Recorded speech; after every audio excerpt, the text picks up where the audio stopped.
Kia ora, and welcome to Constellations and All That. I'm your host, Tracy Cartwright, and together we will be exploring the world of family constellations with facilitators and clients from around the world, looking at different perspectives and experiences in the work, having a cup of tea and just chatting with some friends around their experiences in constellations. We'd love for you to join us. I hope that you enjoy this series as much as I have loved making it.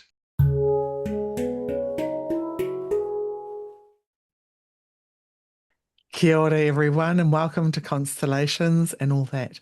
Today, I have the pleasure of chatting with my friend and colleague, Robyn Fergus. Hey, Robyn, how are you doing? I'm doing good, thanks, Tracy. Great. So, my invitation to you is to share a little bit about you, maybe where you are, whatever's there for you. Just so that the listeners and the viewers can have a little bit more understanding of you. Okay, so right now I'm 3 hours outside of Cape Town in a place called Clanwilliam on a dam, which you can't really see through my window. And I live between here and Hout Bay in a home that I grew up in. I opened my healing practice in 2010. I'd been in the corporate world up until then, and something shifted, and it was time for a change, but not knowing what the change was. Yeah, so it started as a healing practice, and then I met constellations along the way. I'm also a shamanic practitioner. I Mm. am initiated in the sacred Andean tradition and in the Dagara as a stick diviner. Dagara work from West Africa with Malidoma Some as my teacher's teacher. Yeah, that is basically what I come into this space with. Beautiful. Oh, there's so much good things I want to ask you about. All of that, all of that. But I'll start with, tell me, how did constellations find you? I almost want to say my ancestors found me first. Growing up in South Africa, my dad, lived, as I mentioned, I'm in Cape Town, but my parents separated. So my father was up in Durban, up in La Lucia, and he had a person, Cornelius, working for him. And Cornelius always spoke about his ancestors as he ironed in the kitchen. I have very clear memories of this, but I never really understood what he was speaking about. And growing up in Mm. apartheid South Africa, where I didn't have parents who were super activists, but it kind of like was not something we were engaged in. When I left the corporate world, I knew I had to keep my mind busy and I loved the bush. So I studied field guiding and I was out and a guide was speaking about a tree called the Ziziphus macronata, a buffalo thorn tree. And he spoke about how when somebody died, not at home, perhaps in a car accident, they would Mm. take a branch from this tree and they would go and fetch the spirit of the person who had died so that they would be with their ancestors at the homestead. Travel to the place, collect up the spirit in the hooks. So it's got a thorn that's quite hooked, and then it's got another one that's straight, which also has another meaning. But they'd hook back the spirit. And if they were traveling in public transport, they would buy two seats, one for themselves and one for the spirit of this, for the branch that is traveling with them. And all the way home, they speak, we're now crossing this river and we're now going through this place. And we're doing that, never looking back, but just telling them, this is where we're going. And they Yeah. would take the spirit back so that they would be with the ancestors. If the person was a cow, worked with cows, they would always put a branch in the kraal, that's the space where the animals are kept, so that they could eat the branch of the tree, and by doing that would know that this person had passed. So there was Okay. this deep reverence for the spirit and what was happening. And that made me realize that there's a whole lot of information and there's a whole lot of knowing that is carried by the Indigenous people that I don't know anything about. Mm. So Mm. that sort of like started my picking my ears up to ancestors. That stage, I didn't even know I was going to do healing work. And then first met them with shamanic drumming, with North American. And then one day I was at a place called Pakalani, which is a place in Hout Bay, a ritual place. And someone was doing a constellation there, Neil Campbell. And it was like, yeah, I've got to do this. I didn't know anything about it other than I have to do it.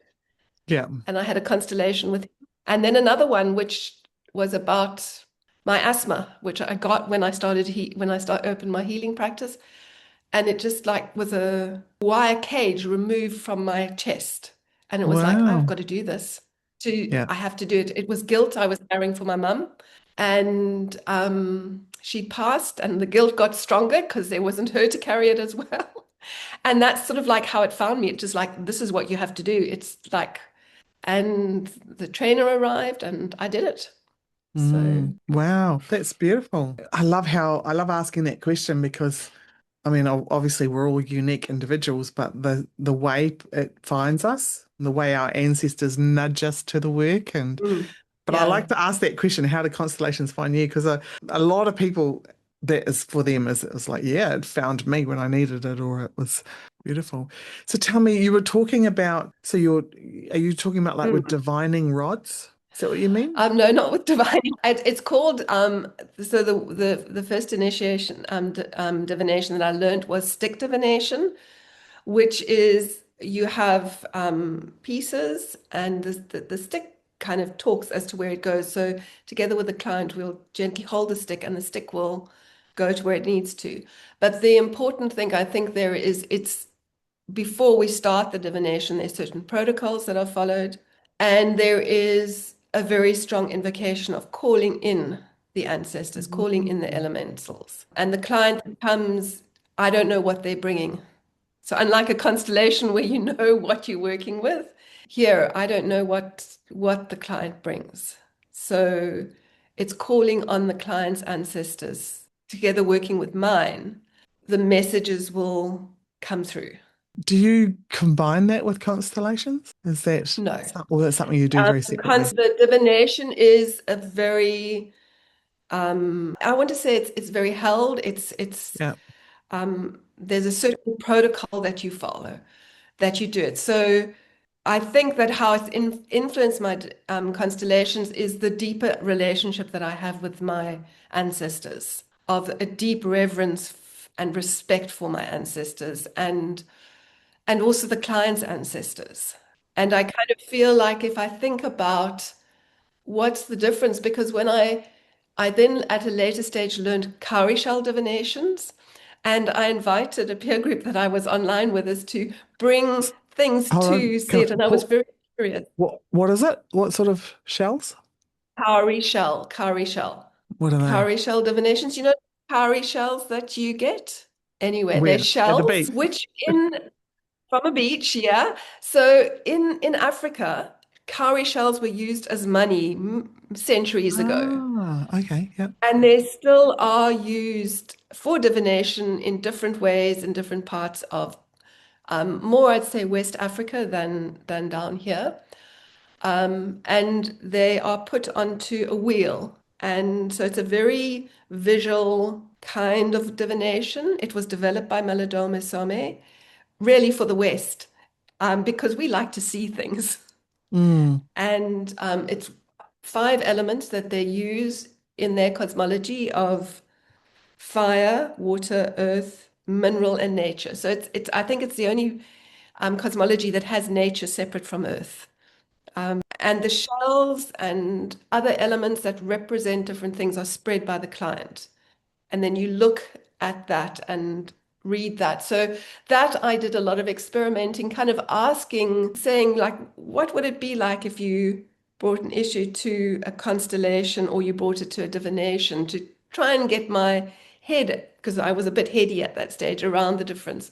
And it's something that I keep thinking about. What is the difference? But I think it's when you need guidance from the other world, whereas a constellation is more like where we've got entanglements. It Hmm. might come up as an entanglement in a divination where you hold it carrying something that you need to release, but it's a different, you're looking at it with a different lens, I think is the best way I could explain the difference. Malidoma speaks Fascinating. about how we've got bodies and our ancestors don't. So they might ask us to do things on their behalf, do a ritual or an offering on their behalf. Where Mm. that you might in a divination, a ritual might come up as part of the divination, but it's not you're not going in with looking for a ritual for as a prescription to bring healing, which that might happen in a divination.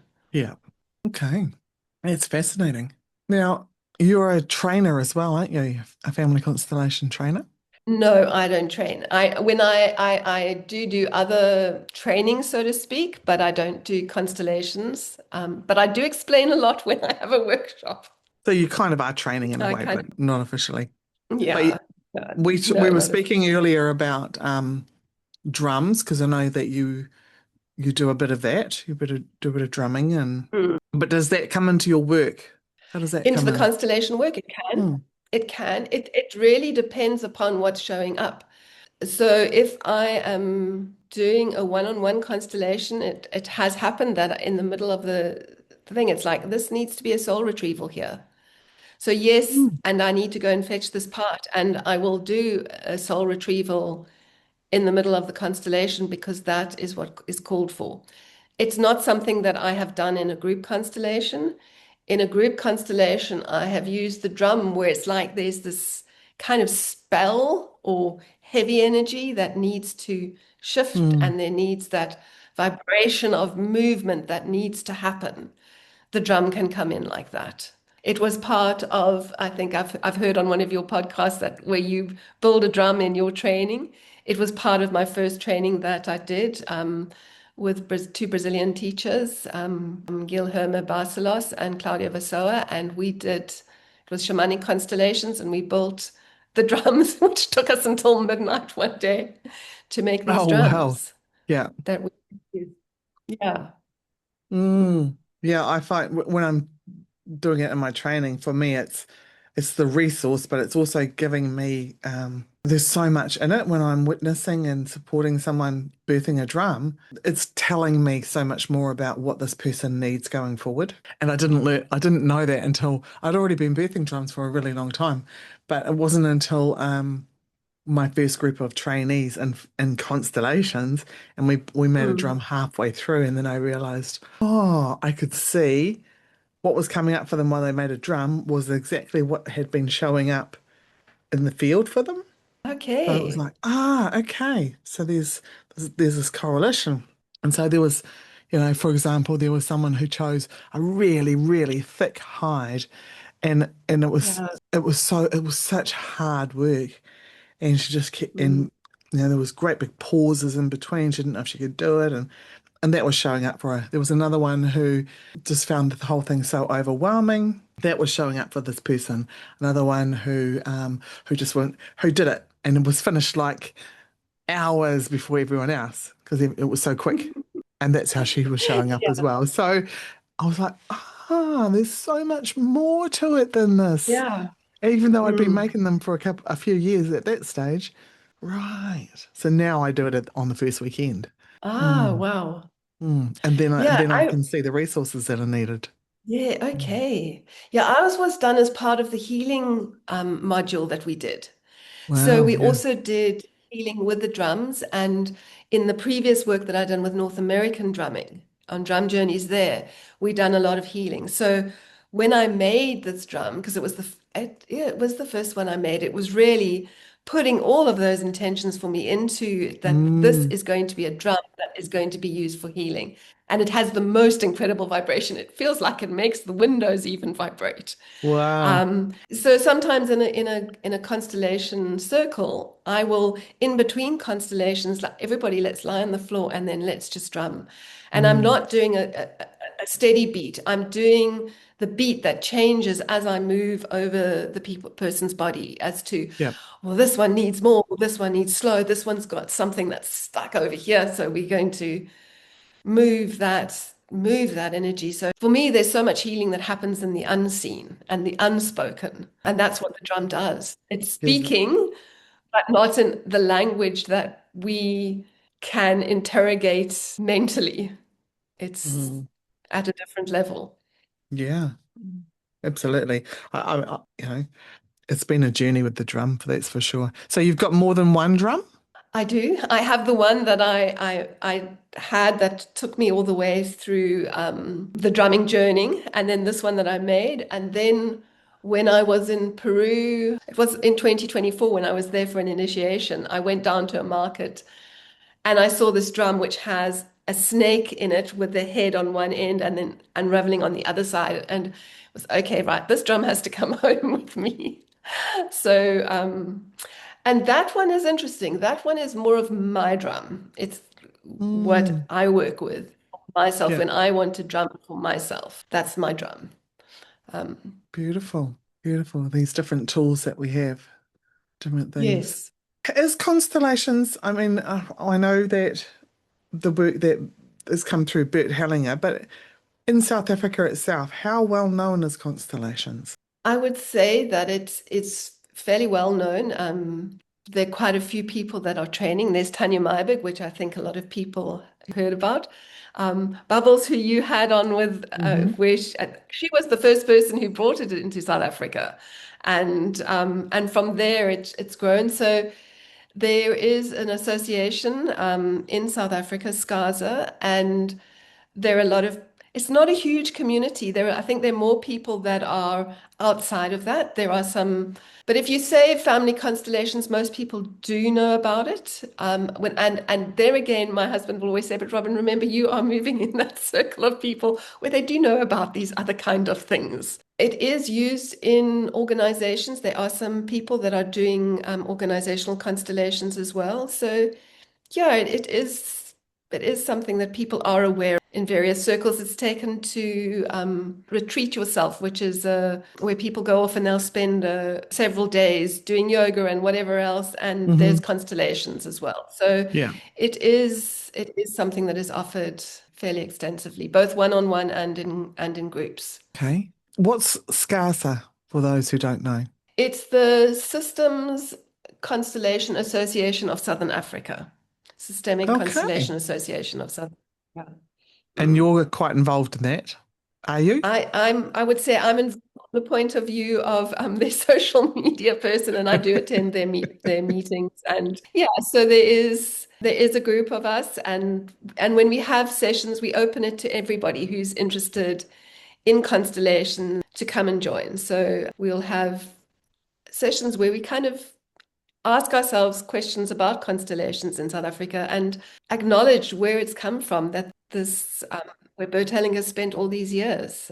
And how do we move it from a place of just being white people who are doing it, where it is opening up, and I think it's growing amongst wider community. Yeah, it's getting there. It's beginning to in here in Aotearoa as well.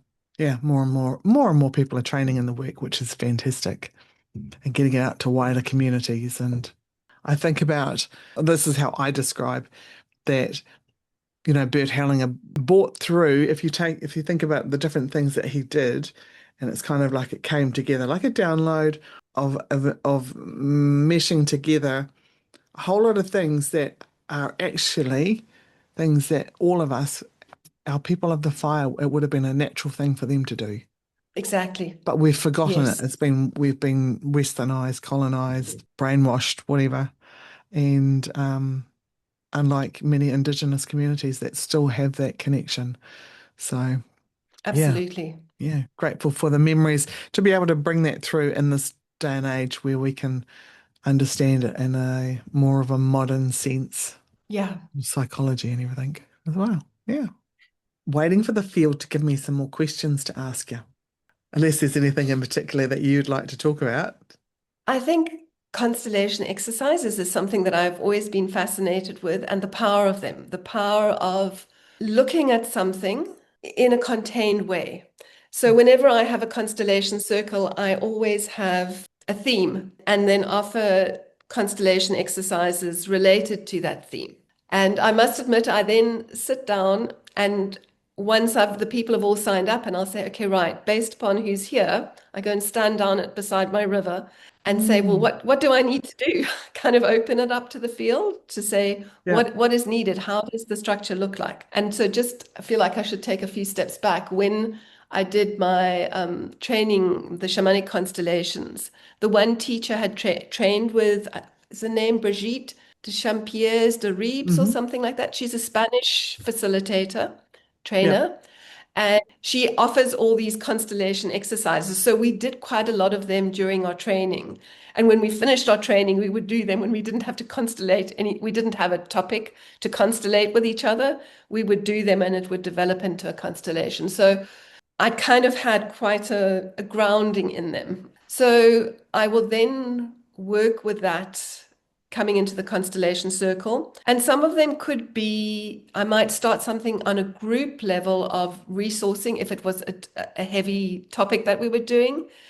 I was thinking, and then it will unfold the day before as to what the actual constellation is that the constellation exercise in groups of 2 or 3 they'll do. And I wish I wrote them down because I don't. And then they're this on a piece of paper. And then they kind of leave me a little bit like a constellation. I can't think of them, but I Mm. do know there wasn't the last one, it was the previous constellation circle. It was about permission to slow down. That was the theme. And we kind of asked the question, why do you just need to keep being busy? What is it that you need to slow down with? And it was amazing as to watching the people before they go off and when they come back, what has shifted in them. And I've found that 7 minutes is like the magic timing for these exercises. 7 minutes per person? 7 minutes per person. For some reason, that's the magic number. It seems to finish within that time period, and then they'll speak to each other. And then what I do is I allow for sometimes that is not enough, or it's opened up a doorway to Mm. explore more for someone. Yeah. And then we'll do a group constellation for them with a client who I'd done work with before. And she did the exercise and she came back with this little gem. And I said, okay, right, we'll work with that. And at the end of the constellation, she was lying down. Everybody was lying down because they could relax. It wasn't lying Wow. down like we're dead, as you might find in a. It was this, oh, we can relax. And even the witnesses were all like, everyone could just breathe out. Mm. And the starting point was the little exercise. So they might be Beautiful. short and sweet, but they're very, very potent. And So, sometimes people will come in thinking I need more work, but they don't. They just needed that. yeah, sometimes you get, I reckon sometimes you get so much more from those little exercises. I was going to say, do the exercises come to you, or these are ones that you have ones that you've heard of already, or ones that just sort of pop in? If you're like me, they just It's pop in ones and that it's come. like, yeah, I'm like, wow, Mm. okay, we could do that exercise. I was thinking the other day, gosh, I should write all these down. Write a book, all Yeah, these different exercises. exactly. And then, because I was having this morning of amazing exercises coming into my awareness, and if I don't write them down, they're gone. And I'm like, oh, okay, Exactly. Yeah. yeah. But I do have the ability And to I be, wonder, and I wonder if that's because it's pertinent to the people that are there. There mm, are some very potent ones, and I think they can be applied, but I think also the potencies is because the field is saying this is what this group of people need right now. That's why you're choosing this or that, so that they don't just become formulaic in that, oh, well, there's always this and there's always that. It can be anything. mm. And that's like Bert Hellinger saying that about the healing sentences, right? So there are sometimes there's formulations put together, and well, it's one thing my students always ask, what are the healing sentences? And you can start them off, but everybody's individual, so everybody's sentences are going to be slightly different. And he would say there are Hellinger, I think, don't quote me on this, but this is how I've understood it, is that he said there are no healing sentences, it's only what's right for the person at the time. Something Mm. along those lines, like there are sentences that are healing, absolutely. But in the formulation, it's for each individual person. So rather than having a list of them, yeah, that's what I was trying to say. Yeah, it's what's there in that moment for that person, like you're saying about the exercises as well. Yeah, I think they are. There's certain ones. There's some ones like I'm big and you're small, or you've that are there to put something back into order where you can see that a particular order of love is has been disregarded or has been forgotten for whatever reason. But yeah, a lot of them are just about stating, let's acknowledge what is. Hmm. So Um, if you're doing I'm big and you're small, or you're big and I'm small, how would you have three people in that or just two? oh, it could be in the constellation because it's like when somebody's standing and they're feel so big. They're so much bigger than their parents. And it's actually reminding themselves that I'm smaller. You came before me. I'm smaller. I might be an adult now, and some people you might need to add that in that even though you're an adult, you're still small, and my parents are Mm, big, or you yeah. are big. And it's giving back that place. It's that for me, that's the kind of thing that came from the Zulu people. And any, as you say, any indigenous peoples, because there's that respect and the reverence for their Mm, elders. yeah. They're not putting themselves ahead because that's when you do it, you take on things that aren't yours. And you're out of order, right? And we are out of order. Yeah. Exactly. That's how you put that order back in and what language is used in your part of the world to put you back in order, whatever, to bring balance back or whatever it might be the case that you're Yeah. looking at. Yeah. Well, that's right. Do you have many men that come to your workshops in South Africa? I would say that if I go to one of Neil Campbell's constellations, he always has men there. Yeah. I've I up until this last one that I had, I managed to have one man or two men coming to my circles, but no, it's not. And I think it's there are male facilitators, but it's not a big thing to see Mm. at all the circles, which I think that it's kind of like any of I think that's this healing. global. I've noticed here that there's been a bit of a change and there are more men coming in into the field. So Yeah. slowly. Mm. Yeah. And on my one-on-one constellations, I do have male clients that do come. So Yeah. it's not as if it's out of their sphere of awareness, so to speak. Yeah. What has been for you, if you feel comfortable to share, what has been some of the biggest shifts that you've experienced in this work for yourself, if there's something that you're Um, comfortable to share? I mentioned earlier that letting go of the guilt that I was carrying for my mum, of that literally Mm. releasing this hold that was holding my chest that I couldn't breathe. So I now know that whenever I start feeling that my asthma's coming back, it's asking myself, what have I gone and collected up that isn't mine to be carrying? Where I saw shifts, it's interesting. No, I'm just thinking here. Shifts in my got married was married 4 times. So in his last marriage, it was very much him sort of getting on with his life there and with his wife and her family and not really being included in that. My father could see me for we used to go up to the bush every year, up to Mana Pools in Zimbabwe.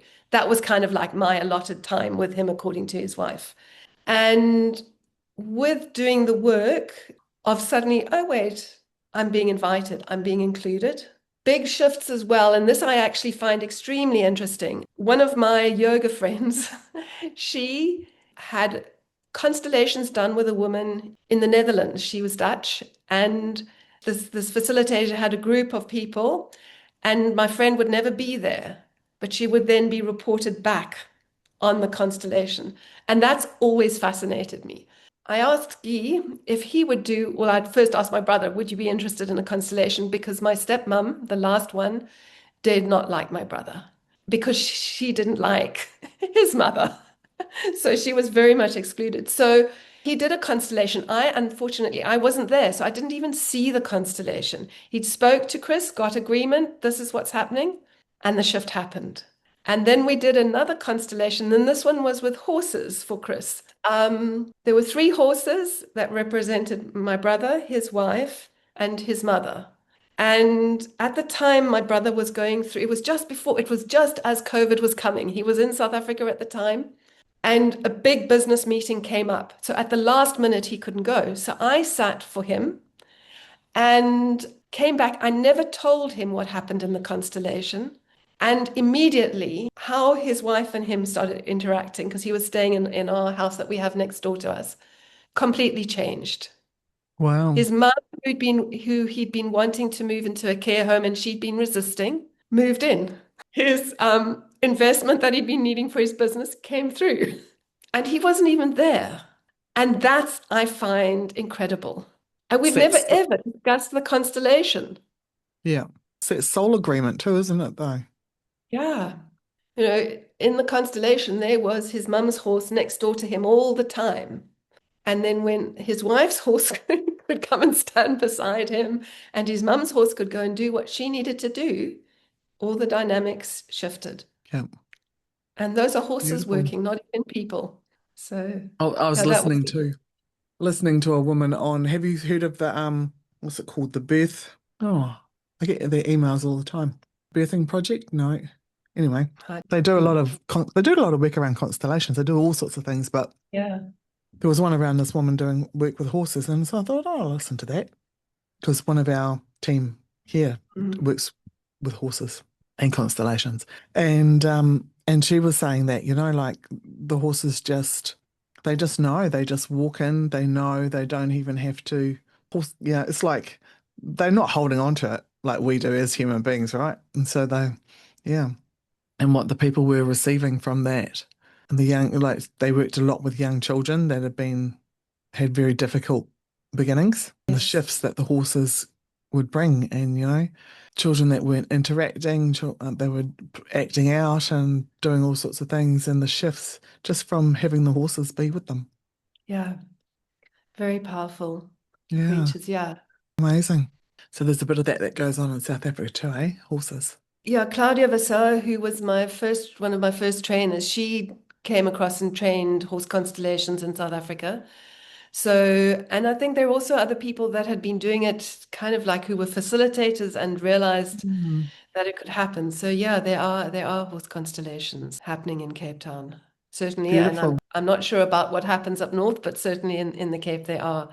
Um, yeah, the one that it was Sam Huckle who did the constellation I spoke about with my brother, and a friend of mine, Anthea Myberg, also does works with her horses. And I know that there are other people down in Scarborough way. Yeah. Are there Yeah. any other animals that are used that you know of that are used in constellations? I mean, I have my dog who's always, when I'm doing a 101, she comes in and she's part of it and she's telling me stuff. Oh yeah. My dog is very much part of it, my of the constellations. She comes in and out. My cat more though with Mm. online, not with that. I never forget when I was doing my training, Jerry's dog, whose house we were doing it in, she had a hunting dog that came from Botswana. And this dog Mm. had been out at the compost heap or somewhere and come in with a rat that was killing underneath the dining room table. But nobody in the field, in the constellation, actually saw it happen. I was witnessing. I'm like, oh my gosh, there's a rat in the room being killed. But it was completely relevant to Mm. what was happening in the constellation. It was really intense. That's why nobody saw it. Yeah. But it was something that had to happen. It's my dog will walk in and walk out when it's finished. It's like, okay, I've done my role. I'm de-rolling. I'm going. During COVID, I know this is not in constellations, but Anthea and I did constellations for the baboons. The Oh. baboons come out.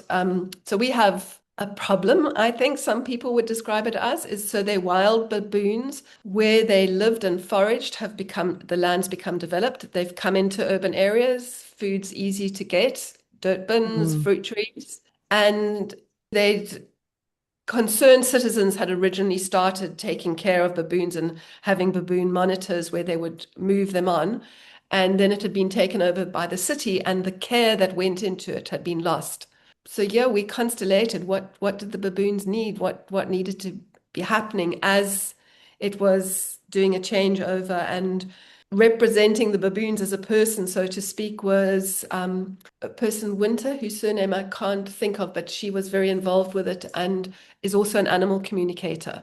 So we had lots of animal communicators as part of representatives, and they were brilliant. They slipped into this role as a representative so easily because of their animal communication, of just Wow. dropping in and embodying what was happening for the baboons.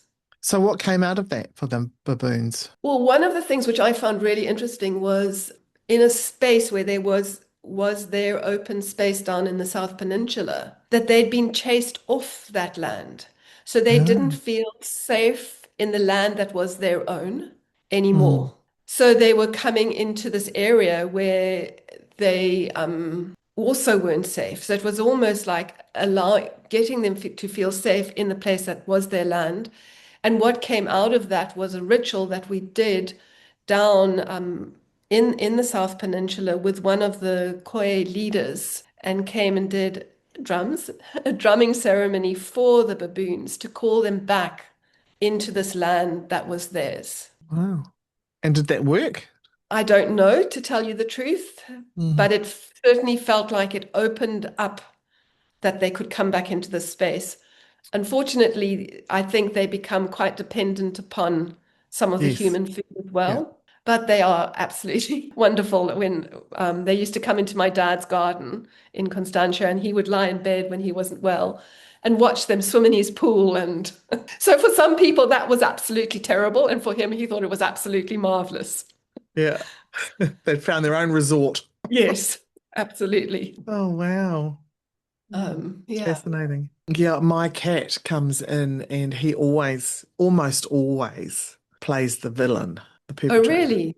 Because he's got perpetrator energy. He can be, we call his name's Robyn. Robyn the little fucker is what we call him. Because he was named after Robin Williams and Robbie Williams, two of my Yes. faves. And he can be really nice until he's not. And it's usually pretty Okay. quick. And I'd never had a cat like that before. But anyway, he comes in, he'll often come in, and sometimes he'll be the most nicest cat because I'm always like, oh, careful, he comes with a warning, he comes, maybe don't pet him. And he'll be the nicest cat during the constellation and he'll smooch all over someone and he'll let them pet him. The minute that constellation's over, he's like, oh, he'll bite them and Oh, then really? leave. And then leave. Yeah.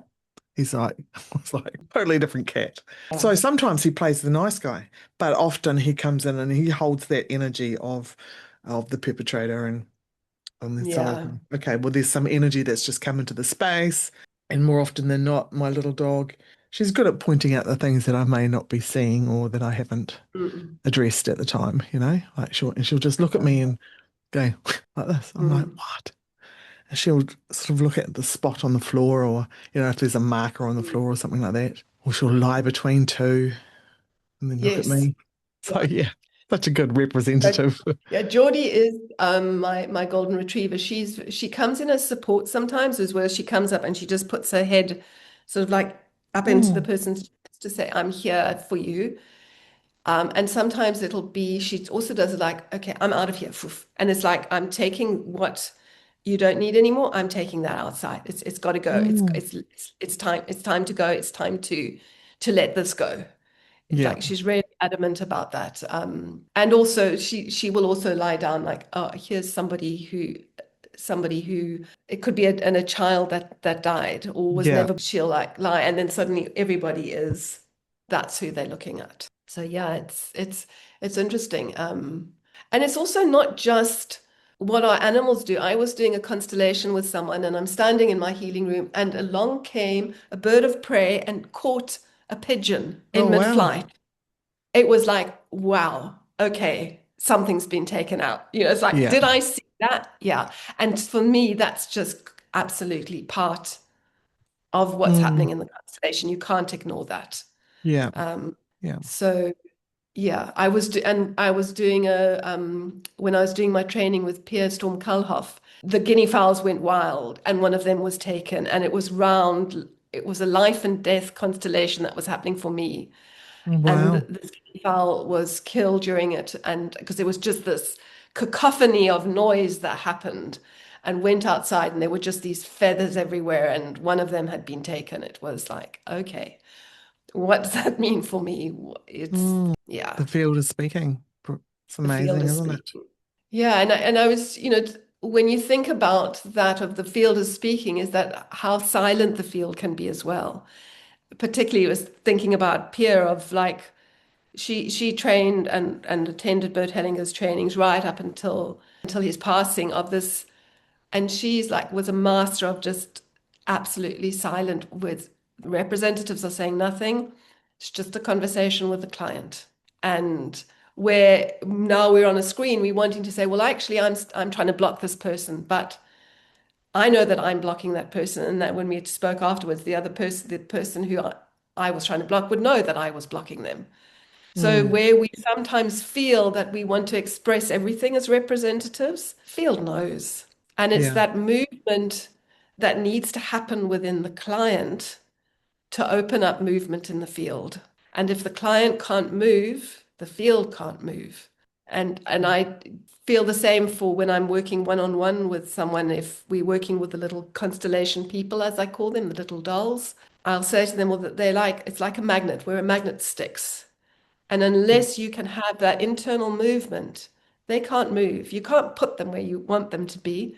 It's got to be a movement in the field as to how they're going to move. And it's got to be the same, whether it's a doll or a representative. I was going to say that. Yeah, I've often seen people, even in the little exercises, sometimes I've seen people make it how they want it to be. This is how I Yeah. want it to be.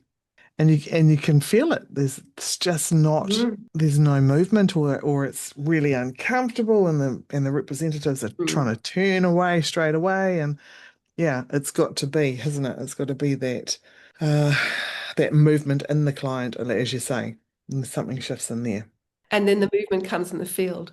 I never Mm, forget, years ago, I was at a Francesca constellation that she was doing a big workshop in South Africa, and we were actually constellating Hout Bay, which is where I live, because there were so many people attending the workshop from Hout Bay, and we just had this huge fire. And Hout Bay has got like a microcosm of South Africa in it. It's got people from outside of Africa there. They've got people from the Eastern Cape that have come down, the Xhosa speaking people. You've got on the other side, it's a fishing community where you've got people of the colored community, the descendants of the Khoi, and you've got the white community in the valley. So you've got everyone. And somebody in the constellation wanted to do a movement towards the end. And she did this and wanted, and everybody, including the, all just said no. It was like mm, somebody who was wanting to fix something, but it was such yeah, a strong no, that's not what the field wants. I've never yeah. seen anything so strong and such a uniform reaction of like, you can't be And doing it that. probably had to be seen, right? For everyone to have Yeah. that moment of, oh, this is potently powerful, that there's a definite no in this. No, we Yeah. can't fix it like that. It's what you want to do. It's not what the field wants. Mm, It's like when people exactly. suddenly start moving quickly, it's like, I'm the mother. I think that this child should be hugged when it's not right. Mm, It's representative helping instead of the field. the field, exactly. How do you describe your work in the realm of constellations? What I have on my website, which I suppose I should update, but how I put it, because it came, I'd had my, so I started facilitating in 2018. So I'd had my practice for 8 years. And it was like, when you've done all the work on yourself and this issue is just not moving and you're stuck, because I work a lot with stuckness, Hmm. it's time to start looking at the bigger field, to look at your family system. And and that's what Constellation offers you. And then to say it, Bert Hellinger spent time in South Africa with the Zulu people, and he was fluent in Zulu, and he understood the respect for ancestors. And he then went back to Germany and studied, and then created this work that we now know as family constellations, that is underpinned by the orders of love. And it's something that Mm, has to be experienced, but these are the orders that everyone belongs, that there's this balance with give and take, that there is an order. And when those principles aren't, or philosophies maybe, have been muddled up, and it's always from a place of love. Nobody does mm, things maliciously. It's done from a place of love. It's done from a need to belong in my family. It's done because I care so much for this person. And they become muddled, and we need to put them right. And we use constellations because if we knew these things, if we knew what they were, we'd be able to fix it. But constellations shows what you're not seeing, what's not obvious through the process of representing. Yeah, and you need to experience it. you do, you do. And would you call yourself more in the shamanic realm of it, or Some people don't like that word. I certainly have had a journey with it, but or I don't like to call themselves a shamanic. And or would you say you're more traditional or nature-based? I would say that the part of me that, because I am a shamanic practitioner, I won't call myself a shaman. I can Mm, call myself a diviner because that I am. yeah, And I can call myself a priest in the sacred and Andean tradition because that is what I am. And we never do any work without creating a space of safety and sacredness. yeah, So I never start a constellation being at a group or a one-on-one without creating that space of that holding space that we're working within. And so I would say from that point of view, it's different because I don't see that with all facilitators, certainly when I've attended international events. So it's creating that placeholder. It's I can take out my drum and drum if I need to in the middle of a constellation. I yeah. will maybe in South America from the Peru, they talk about we have your Itu Apu, which is your Earth Father, and you have your Pecorino, which is your Earth Mother. And sometimes Mm, people need those. So that I might bring into a constellation is that, yeah, you might have connection with your parents, but have you got connection to the earth? yeah. So things like that will come in when they need to come in. And I've kind of done the shamanic constellations, and I went back to train with Tanya to understand more about the classical constellations. And then I trained with Pierre, which was more about the movement of the spirit. So I find that I move into the style depending on the person, on the client, and Yes. what they are presenting and what their field wants as to how it's working. And sometimes it might depend upon the representatives that are there. You might need to go into a more controlled kind of classical Yeah. way if you've got people who want to help or they want to do their download of psychic information that they want to share, which is going to be taking the field maybe into a way that it doesn't need to go into. So Mm, yeah. I think, Well, that's a good subject to talk about in itself, isn't it? Like, how do you deal with that? How do you deal with that when someone comes in wanting to share all their gifts, we'll say, in the field? is to, I realize that it's actually something that needs to be said at the start of the constellation circle to say that when we represent, it's about a feeling within your body. Can I look at this person? Do I want to move away from this person? What is the emotion or the sense that's coming up in me? Mm, It's not providing a whole lot of information that you might be privy to because you've got this gift. yeah. If you've got something that's really strong, call me over and tell me quietly in my ear. Because I have had a constellation where it was disruptive, and I've been attending a constellation where somebody was wanting to speak about what the grandmother wanted and this and that. And it was kind of pulling off from where the constellation was going and the movement, and it was kind of doing this. Yeah, So, yeah. It does, it's very distractive, isn't it? And it's a fine line, I sometimes say. It's felt. It's a felt experience in that space. What's there? yeah. Mm. We don't And want it's Aunt May's apple pie recipe or her yes. advice. We're just looking for the facts and And it's something that I've considered that when I'm doing my energy healing, the kind of information I get versus when I'm doing a constellation, the kind of information I get. Energy healing situation, it can be very specific and it is downloads of information, which when I'm facilitating, I know I used to completely block.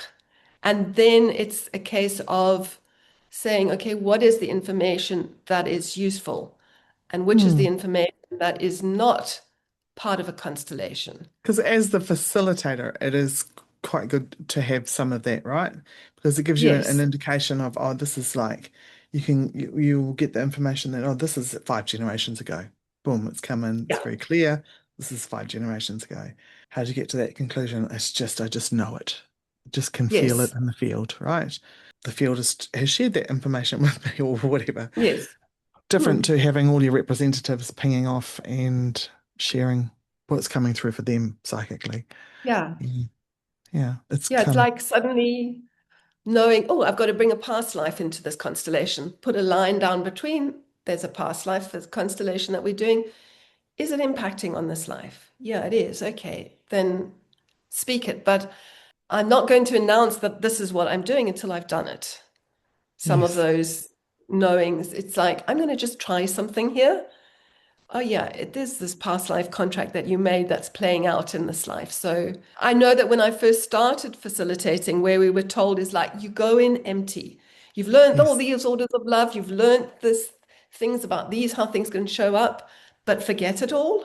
So I would go in forgetting everything because I was not going to be channeling any information at all until I realized, well, that's not working because I'm totally reliant on the representatives. I've got to go in with the gifts that I've got, Mm, but it's mm, how I use that information. And the yeah. information that I get when I'm doing a constellation is not the same as the information I'm getting when I'm doing a divination. It's different space, it's different time. Mm.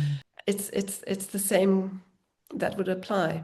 Oh, I had something I was going to say then, but now that's completely gone as well. Kind of been Sorry. relevant. We'll let that one go. I think we're just about ready to wrap up. If someone wanted to get hold of you, how would they find you? If they want to have a constellation online with you or come to something that you're offering in South Africa? I've got a website called Inner Peace Healing. So if you Google Inner Peace Healing or Robyn Fergus, you'd find me.